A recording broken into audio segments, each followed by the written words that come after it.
জনবসতি থেকে অনেকটা দূরে একটা রহস্যময় গ্রাম। গ্রামের শেষ সীমানায় অনেকগুলো কবর আছে। কালো কাপড় দিয়ে কবরগুলোকে ঢেকে রাখা হয়। রোজ রাতের বেলায় একটা নয়, অনেকগুলো পিশাচিনী জেগে ওঠে এই গ্রামের মধ্যে। তারা গ্রামের রাস্তা, ক্ষেত, জঙ্গল সব জায়গায় গান করতে থাকে আর নাচতে থাকে। প্রতি রাতে এই ছেলেটা জিনের সঙ্গে শারীরিক সম্পর্ক করতে বাধ্য হয়। Hello and welcome to ASD story. ভৌতিক ঘটনা বেশিরভাগই কাল্পনিক হয়, কিন্তু এই কাহিনী কাল্পনিক নয়। ইন্দোনেশিয়ার এক গায়ে কাটা দেওয়া সত্য ঘটনা নিয়ে তৈরি। গ্রামের ক্ষেতের পাশে যে জঙ্গল আছে, ওখানে যাওয়া বারণ গ্রামবাসীদের। এই ভৌতিক গ্রামে কয়েকজন কলেজ স্টুডেন্ট আসে এবং তারপর শুরু হয় আসল খেলা। একইভাবে চেষ্টা করলে তুমিও জিততে পারবে পেট অনে। আমার প্রচার সংখ্যায় ASD 99 দিয়ে নিবন্ধন করো আর পেয়ে যাও 14,000 ধনরাশি এবং সাথে আরও অতিরিক্ত ধনরাশি 11,000, যা খুব সহজেই উত্তোলন করতে পারবে। প্রথম কমেন্টে বিস্তারিত দেওয়া আছে। এসব জায়গা ঝুঁকিপূর্ণ হতে পারে, নিজের দায়িত্ব করবে। ইন্দোনেশিয়ার সত্য ঘটনা অবলম্বনে একটা সেরা horror masterpiece movie ASD story presents KKN di Desa Penari. Movie শুরু হয়, দেখানো হয় নূর ও বিদ্যা নামে দুজন মেয়েকে। তারা তাদের সঙ্গে অতীতে ঘটে যাওয়া কোনো এক ভয়াবহ ঘটনার রেকর্ড করছিল। সাল 2009। ঘন জঙ্গলের বুকে লুকিয়ে থাকা এক রহস্যময় গ্রাম, পৃথিবীর মানচিত্র থেকে আলাদা যেন কোনো এক জগৎ। এই গ্রামটার নাম নাকি সহজে কেউ মুখে আনে না। আর সবথেকে অবাক ব্যাপার হলো, এই গ্রামের মধ্যে কোনো ইয়ং ছেলে বা মেয়েকে দেখা যায় না। গ্রামের মধ্যে যারা বসবাস করে তারা মোটামুটি মাঝ বয়স্ক সবাই। কেন? কলেজের কয়েকজন ছেলে মেয়ে তাদের একটা প্রজেক্ট করার জন্য একটা গ্রাম দরকার ছিল। সেই গ্রামে গিয়ে গ্রামের উন্নতির জন্য তারা যদি কিছু করতে পারে তাহলে কলেজ থেকে তারা ভালো মার্কস পাবে। একটা সামাজিক উন্নয়নের প্রজেক্ট, এবং তারা এই গ্রামটাকে বেছে নেয়। কিন্তু গ্রামে যেহেতু বাইরের মানুষের আসা প্রবেশ নিষেধ, তাই নূর, বিদ্যা এবং বিদ্যার দাদা প্রথমেই গ্রামের মুখিয়ার সাথে কথা বলতে আসে, গ্রামের সর্দার। গ্রামে পৌঁছে নূর যখন গাড়ি থেকে নামলো, একটা বুড়ো লোককে দেখতে পায় তার দিকে কেমন অস্বাভাবিকভাবে তাকিয়েছিল। এরপর তারা তিনজন গ্রামের সর্দার প্রভুর সাথে দেখা করতে আসে। গ্রামের সর্দার রাজি তো হয়ে যায়, কিন্তু বেশি দিন থাকার পারমিশন দেয় না। আর একই সাথে গ্রামের সর্দার প্রভু বলে, আমাদের গ্রামের অতীত খুব একটা ভালো নয়। এখানে আগে কতগুলো সুন্দরী নর্তকী থাকতো, নাচ দেখাতো। তারা এখন নেই, কিন্তু তাদের কাজের জায়গাগুলো আছে। প্রতিটা ধর্ম এবং তাদের সংস্কৃতি আলাদা। তোমরা এমন কোনো কাজ করো না যাতে তাদের ধর্মে আঘাত লাগে। এরপর প্রভু তাদেরকে একটা পুরনো স্নানাগার দেখায়, যেখানে ওই নর্তকীগুলো স্নান করত। কিছুদিন পর নূরদের টিমের বাকি সবাই, অর্থাৎ নূর, বিদ্যা, আয়ু, বিমা, অ্যান্টন এবং ওয়ায়ু, এই কয়েকজন আসে ওই গ্রামটাতে। গ্রাম থেকে কয়েকজন লোক বাইকে করে তাদেরকেই নিয়ে যেতে আসে, কারণ গ্রামের ওই কাঁচা সরু রাস্তা দিয়ে বড় গাড়ি ঢোকে না। আরেকটা ব্যাপার লক্ষ্য করা যায় যে গ্রামটাতে যেতে হলে একটা সরু ব্রিজ এবং একটা জঙ্গল পেরোতে হয়। বাইকে করে যখন তারা জঙ্গলটা পার হচ্ছিল, বিদ্যা নামের মেয়েটা কোত্থেকে যেন একটা গান বাজনার শব্দ পায় এবং একটা অপূর্ব সুন্দরী মহিলাকে গাছের একটা ডালে অদ্ভুতভাবে দাঁড়িয়ে থাকতে দেখে। গ্রামের সর্দার প্রভু তাদেরকে পুরো গ্রামটা ঘুরিয়ে দেখায়। বিদ্যা প্রভুকে জিজ্ঞেস করে, আচ্ছা, আপনাদের গ্রামের আশেপাশে আর কোনো গ্রাম নেই? আমি আসার সময় একটা বাজনার আওয়াজ পাচ্ছিলাম। প্রভু বিদ্যার এই কথাটা শুনে কেমন যেন একটু হয়ে যায় এবং অস্বীকার করে। সে বলে, তুমি ভুল শুনেছ, এবং তাদেরকে সুন্দরী নামের এক মহিলার বাড়িতে থাকার জন্য নিয়ে যায়। মহিলাকে দেখতে কেমন একটু অদ্ভুত। এই মহিলার বাড়িতে মেয়েরা থাকবে, আর ছেলেদের থাকার জায়গা প্রভু অন্য জায়গা ঠিক করে দেয়। ধীরে ধীরে রাত নামে। নূর, আয়ু এবং বিদ্যা তিনজনে সেই অদ্ভুত গান বাজনার আলোচনা করছিল। নূরও নাকি সেই আওয়াজটা শুনতে পেয়েছে। ঠিক তখনই সুন্দরী নামের ওই মহিলাটা আসে এবং বলে, তোমরা যা যা বলছো বা আলোচনা করছো আমি সব কিছুই শুনতে পাচ্ছি, কারণ এই ঘরগুলো বাঁশ দিয়ে তৈরি। কাজেই তোমরা যা আলোচনা করবে একটু ভেবে চিন্তে করবে, কারণ এখানে সব কিছু বলা বারণ। আয়ুর দিকে তাকিয়ে বলে, এই ধরনের ছোট ড্রেস পরবে না এই গ্রামে। সুন্দরী সেখান থেকে চলে যায়। সবাই ঘুমোতে চলে যায়। বিদ্যার একটু অস্বস্তি লাগে। সে যখন উঠে বসে, দেখা যায় তার সাথে সাথে একটা ছায়া উঠে বসেছে। বিদ্যা শুয়ে পড়ে, কিন্তু ছায়াটা সেখানেই থেকে যায়। কিছুক্ষণ পর দেখা যায় আরেকটা ভয়ঙ্কর দৃশ্য। একটা হাত নূরের মাথার ওপর হাত বুলিয়ে দিচ্ছে এবং হাতটা ছিল কোনো একটা বুড়ির, কিন্তু দেখে মনে হচ্ছিল না যে সেটা কোনো মানুষের হাত।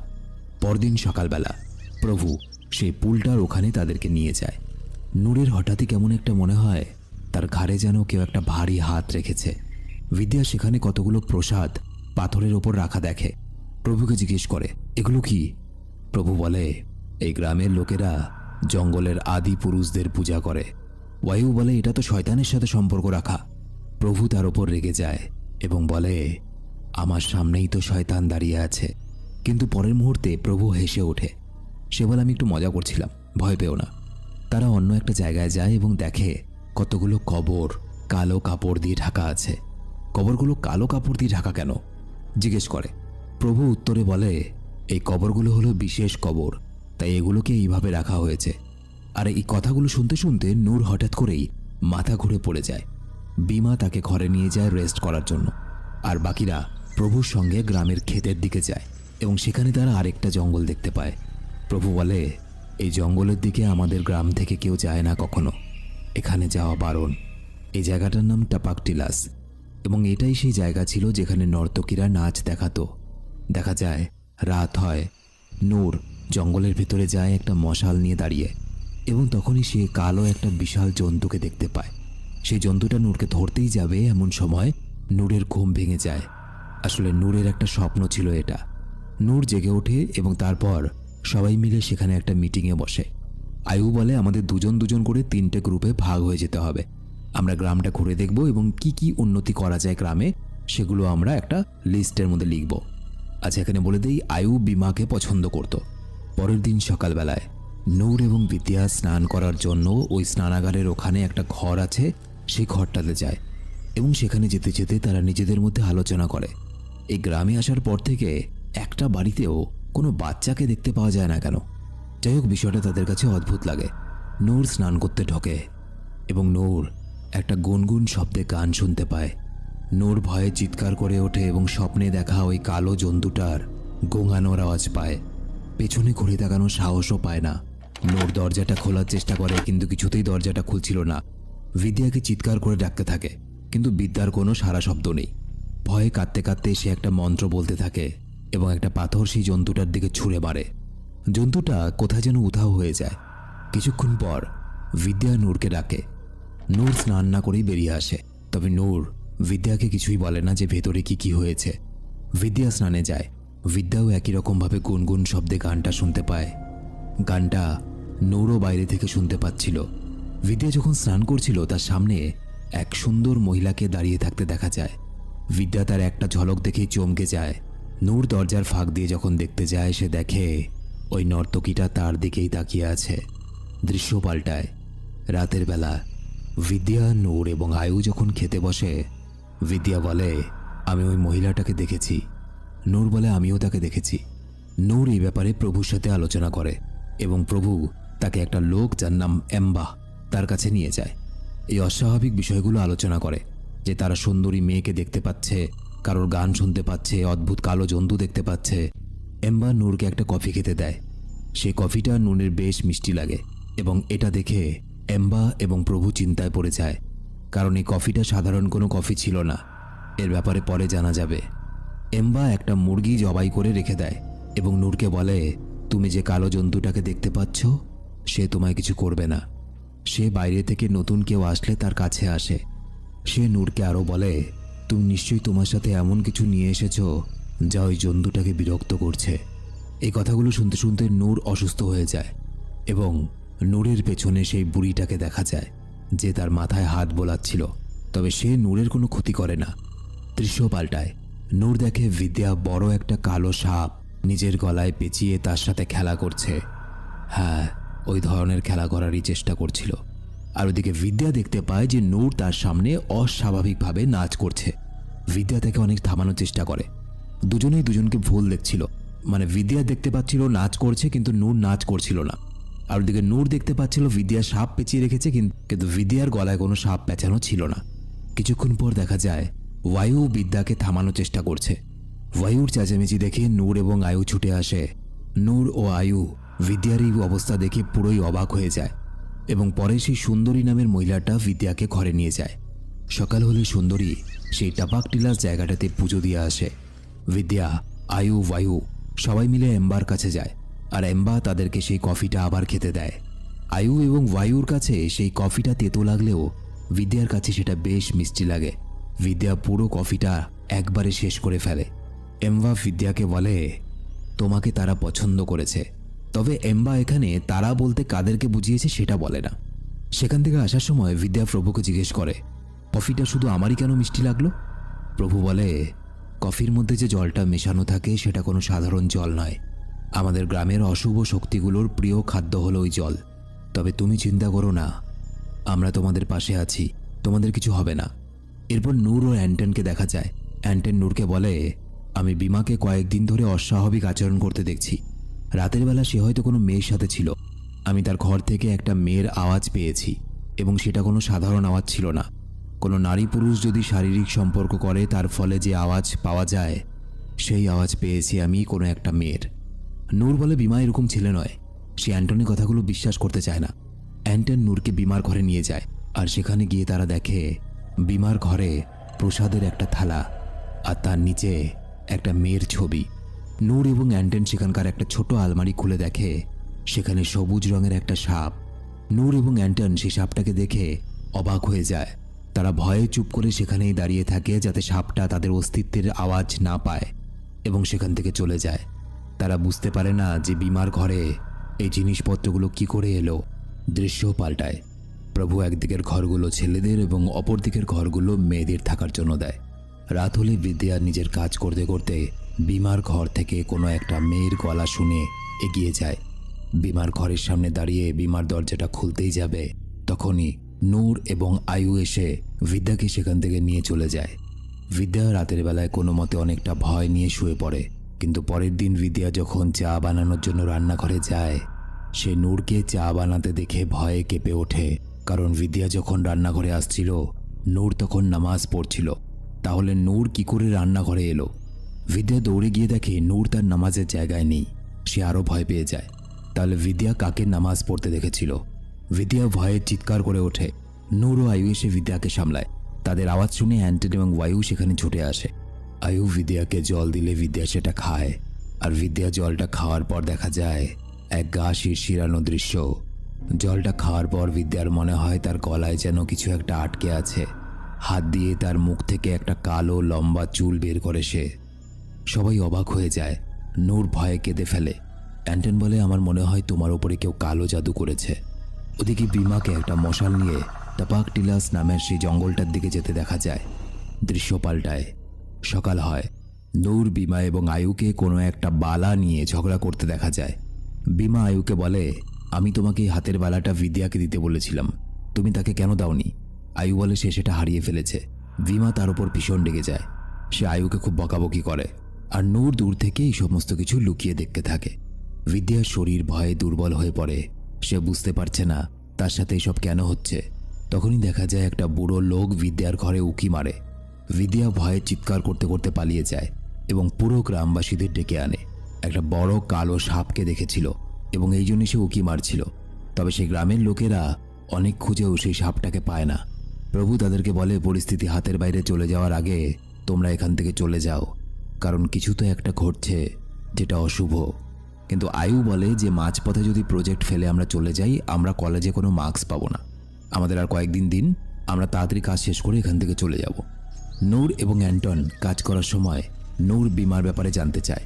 অ্যান্টন বলে, বিনা তার কাজ ছেড়ে টাপাক টিলাসের জঙ্গলে প্রায় যায়, তবে বিমা সেখানে গিয়ে কি করে সেটা কাউকে বলে না। নূর তার এই কথা শুনে অনেক চিন্তায় পড়ে যায়। তাই রাতের বেলায় নূর বিমাকে দেখার জন্য সেই জায়গাটাতে যায়। সে দেখতে চায় বিমা এখানে কি করে। সে যখন টাপাক টিলাসে যায়, নূর দেখে অনেক পুরনো জিনিসপত্র রাখা। জিনিসপত্রগুলো পুরনো হলেও মনে হচ্ছিল এই জিনিসগুলো এখনও কেউ ব্যবহার করে। এবং বিমাকে দেখা যায় টাপাক টিলাসের স্নান ঘরে একটা পুলের মধ্যে একদম নগ্ন অবস্থায় বসে। আয়ুকেও দেখা যায় জামা কাপড় খুলে নগ্ন অবস্থায় বিমার দিকে সে এগিয়ে আসছে, এবং তারা দুজনে সেখানে এমন কিছু করে যেগুলো আজ অবধি আমার কপালে জোটেনি। বিমা আয়ুকে পছন্দ করতো না, তাহলে বিমা এখানে আয়ুর সাথে কেন আছে, আর কেনই বা তার সাথে শারীরিক সম্পর্ক? পেছনে লুকিয়ে আছে আরেক রহস্য, যেটা একটু পরে জানা যাবে। নূর তাদেরকে দেখে ফেলে। নূর তাদেরকে বলে, তোমরা এই জায়গাটাকে অপবিত্র করে দিলে, এবং বিমার কাছ থেকে নূর এই ধরনের জিনিস আশা করেনি। বিকেলবেলায় বিদ্যা এবং বায়ু গ্রাম থেকে দূরে একটা বাজারে যায় কিছু কেনাকাটার জন্য। সেখানে একটা দোকানদার তাদেরকে দেখে অবাক হয়। সে বলে, তোমাদের আগে তো কখনো এখানে দেখিনি, কোত্থেকে এসেছো? বায়ু বলে, আমরা এখানকার নই, আসলে একটা কাজের জন্য আমরা এখানে এসেছি। বায়ুর মুখ থেকে সেই গ্রামের নাম শুনে দোকানদার আতঙ্কিত হয়ে যায়। সে বলে, ওই গ্রামে এখন যদি ফিরতে হয় তাহলে তো জঙ্গল পেরোতে হবে, আর একটু পরেই সন্ধ্যা হবে। সন্ধেবেলায় ওই জঙ্গলের রাস্তা দিয়ে গ্রামে ফেরা মানে কিন্তু ভয়ানক ব্যাপার। তোমরা চাইলে রাতটা এখানেই কাটাতে পারো, তোমাদের ভালোর জন্য বলছি। আর যদি যেতেই হয় তাহলে একটা কথা মনে রেখো, পেছন থেকে কেউ ডাকুক বা আশেপাশে জঙ্গলে যে কোনো দৃশ্য দেখো, কোনো জায়গায় কিন্তু থেমো না। যদি থামো, বিপদ আছে। তারা কেমন যেন ভয় পেয়ে যায় এবং তাড়াহুড়ো করে বেরিয়ে পড়ে। সূর্য ডুবে সন্ধ্যার অন্ধকার নামে। একটা বাইক নিয়ে তারা চলছিল। জঙ্গলে ঢুকতে ঢুকতে সন্ধ্যা গড়িয়ে রাত নামতে শুরু করে, আর যেতে যেতে তাদের বাইকটা খারাপ হয়ে যায়। বিদ্যা চিন্তায় পড়ে যায়, কারণ এই লোকটা বলে দিয়েছে কোনো জায়গায় না দাঁড়াতে। তাই তারা হাঁটতে থাকে। হঠাৎই তারা দেখে তাদের সামনে একটা বুড়ো লোক মশাল নিয়ে দাঁড়িয়ে। বিদ্যা তাকে দেখে চমকে যায়। বায়ু বুড়ো লোকটার পায়ের দিকে তাকায় আর বিদ্যাকে বলে, ভয় পাওয়ার কিছু নেই, এটা মানুষ, কোনো প্রেতাত্মা নয়। তার পাগুলো দেখো, একদম সোজা এবং স্বাভাবিক। অবাক ব্যাপার, লোকটা তাদেরকে কেমন ঠান্ডা একটা গলায় বলে, তোমাদের মোটর বাইকটা কি খারাপ হয়ে গেছে? সাহায্য দরকার? বায়ু মাথা নাড়ায়। এই বুড়ো লোকটা জঙ্গলের দিকে তাকিয়ে বলে, ওদের সাহায্য করো। বায়ু এবং বিদ্যা অবাক হয়ে পেছনে তাকায় এবং দেখে সত্যি দু একটা লোক মশাল হাতে তাদের পেছনে দাঁড়িয়ে। অবাক ব্যাপার, এতক্ষণ তো তারা লক্ষ্য করেনি। এতক্ষণ তো শুধুমাত্র বুড়ো লোকটাই ছিল। একটা ছেলে বায়ুর কাছ থেকে মোটর বাইকটা নিয়ে সেটা ঠিক করার জন্য নিয়ে চলে যায়। বুড়ো লোকটা আগের মতোই ঠান্ডা গলায় বলে, এই জঙ্গলের পাশে আমাদের একটা ছোট্ট গ্রাম আছে, সেখানে একটা অনুষ্ঠান চলছে, তোমরা চাইলে সেই অনুষ্ঠানটাতে জয়েন করতে পারো। বিদ্যা না যেতে চাইলেও বায়ু তাকে টেনে টেনে নিয়ে যায় এবং সেখানে গিয়ে দেখে অনেক লোকের ভিড়, গান বাজনা, নাচ গান চলছে। টেবিলে অনেক সুস্বাদু খাবার রাখা। আর এই লোভীর বাচ্চা বায়ু লোভ সামলাতে না পেরে সেখানকার খাবারগুলো এমনভাবে খেতে থাকে যেন বাপের জন্মে জীবনে খায়নি। তো যাই হোক, বিদ্যার কেমন একটা অস্থির লাগছিল। এই গান বাজনা সে আগেও শুনেছে। বিদ্যা তো প্রভুকে জিজ্ঞেস করেছিল যে আশেপাশে কোনো গ্রাম আছে কিনা, কিন্তু প্রভু বলেছিল তাদের এই গ্রামটা ছাড়া আশেপাশে কোনো গ্রাম নেই। তাহলে এই গ্রামটা কোত্থেকে এলো? এবং তখনই সেখানে সে এক অপূর্ব সুন্দরী মহিলাকে নাচতে দেখে। সৌন্দর্য এমন যেটা দেখে বায়ু হা করে তাকিয়ে থাকে। বাকি লোকেরাও সেই সুন্দরী নর্তকীর দিকে তাকিয়ে থাকে। দেখে মনে হচ্ছিল বাকি লোকেরা কেমন যেন মোহগ্রস্ত হয়ে আছে। বিদ্যা সেই মহিলাকে দেখে অবাক হয়ে যায়, কারণ এই মেয়েটাকেই তো সেদিন ওই স্নানঘরটাতে স্নান করতে দেখেছিল সে। বিদ্যা লক্ষ্য করে মহিলাটাও তার দিকে কেমন অদ্ভুতভাবে তাকিয়ে আছে। বিদ্যা বারবার বায়ুকে বলতে থাকে, চলো এখান থেকে। তখনই বুড়ো লোকটা এসে বলে, তোমাদের মোটর বাইকটা ঠিক হয়ে গেছে।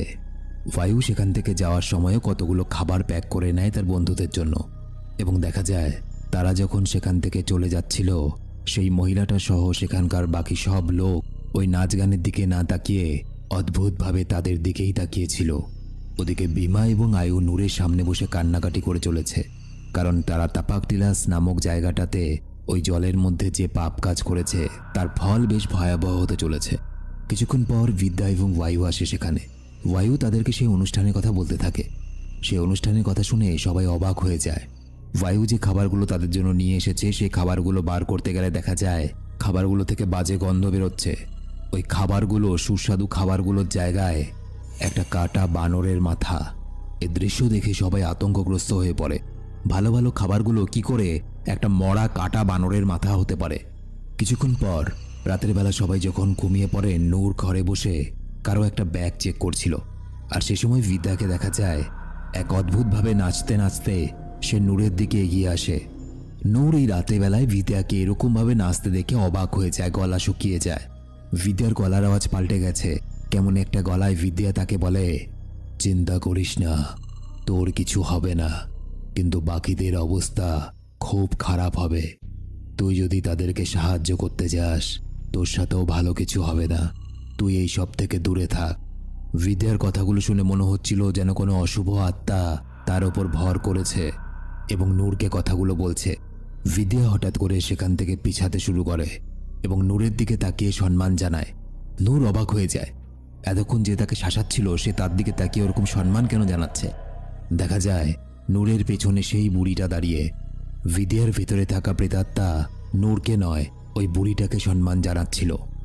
সকাল হয়, নূর বিমার ঘরে আসে এবং বলে নামাজের সময় হয়ে গেছে। তাতে দুজনকে নিজেদের ঘরে নামাজ পড়তে দেখা যায়। বিমা নামাজে বসে আল্লাহর কাছে তার করা পাপের জন্য ক্ষমা চাইতে থাকে, কেঁদে ফেলে। নামাজ শেষে বিমা নূরের কাছে এসে তার ভুলের কারণগুলো কাঁদতে কাঁদতে বলতে থাকে। বিমা বলে, এই গ্রামে আসার পর আমি একটা স্বপ্ন দেখতাম, যে স্বপ্নগুলো আমার কাছে সত্যি বলে মনে হচ্ছিল। আমি দেখতাম রাতের বেলায় একটা জঙ্গলে বিদ্যা মাটিতে পড়ে আছে আর অনেকগুলো মোটা সাপ তাকে পেঁচিয়ে আছে। তার সামনে একটা মহিলা। এই মহিলাকে বিদ্যার সামনে বারবার আসতে দেখা গেছিল। তো যাই হোক, বিমা সেই মহিলাটার নাম জিজ্ঞেস করেছিল। মহিলাটা তার নাম বলেছিল ওয়াদারা ইউহি। আর এই ওয়াদারা ইউহি হলো সেই সুন্দরী নর্তকী। সে বিমাকে বলে, বিদ্যার জীবন যদি বাঁচাতে হয় তাহলে তোমাকে ওই টাপাক টিলাসে স্নানঘরটাতে যেতে হবে। সেখানে তুমি একটা সোনার হাতের বালা পাবে, সেটাকে তোমার কোনো একটা বন্ধুর দ্বারা বিদ্যাকে দিতে হবে। এটাই একমাত্র উপায় বিদ্যাকে বাঁচানোর। আর প্রতি রাতে তোমাকে আমার সাথে দেখা করতে হবে। তোমাকে আমার শরীরের চাহিদা মেটাতে হবে, আর এর পরিবর্তে তুমি যা চাইবে তাই পাবে। ভিমা বিদ্যাকে বাঁচাতে যায়, তাই সে পরের দিন সকালে তাপাক তিলাস থেকে ওই সোনার বালাটা নিয়ে আসে এবং আয়ুকে সেই সোনার বালাটা দেয়, যাতে আয়ু গিয়ে সেই বালাটা বিদ্যাকে দিতে পারে। এই কথাগুলো শুনে নূর বিমার ওপর অনেক রেগে যায়। নূর বলে, তুমি জানো তুমি কি করে এসেছো? তুমি একটা জিনের সঙ্গে ডিল বা চুক্তি করে এসেছো। এর ফল অনেক ভয়াবহ হবে। কিছুক্ষণ পর তারা তাদের সেই কাজের জায়গাটাতে যায়।